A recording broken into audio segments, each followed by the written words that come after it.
50 বছর পর সোনাইচন্ডী শিল্প ও বণিক সমিতির নির্বাচন, সভাপতি আব্দুর রশিদ, সম্পাদক হাবিবুল্লাহ।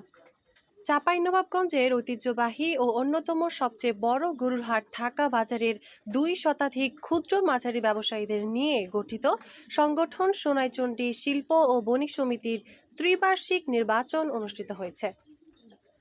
প্রায় 50 বছর পর হওয়া নির্বাচনে সভাপতি পদে আব্দুর রশিদ ও মোহাম্মদ হাবিবুল্লাহকে সাধারণ সম্পাদক নির্বাচিত করেছেন সদস্যরা।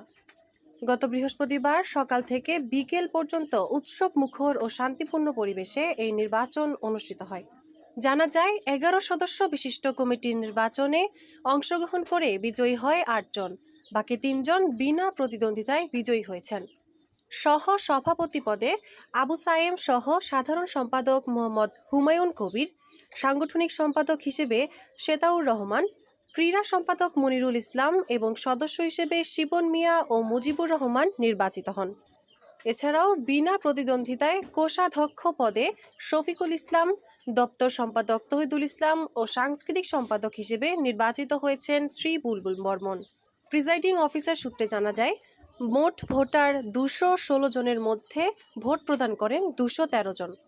11 পদের মধ্যে সবচেয়ে প্রতিদ্বন্দ্বিতাপূর্ণ লড়াই হয় সহসভাপতি পদে। কৃষ্ণপদ বর্মনকে 1 ভোটের ব্যবধানে হারিয়ে সহসভাপতি নির্বাচিত হন মোহাম্মদ আবু সায়েম। কৃষ্ণপদ বর্মনকে 1 ভোটের ব্যবধানে হারিয়ে সহসভাপতি নির্বাচিত হন মোহাম্মদ আবু সায়েম। দীর্ঘদিন পর ব্যবসায়ীদের সরাসরি ভোটে নির্বাচিত কমিটির সদস্যদের অভিনন্দন জানান বিভিন্ন মহলের প্রতিনিধিরা।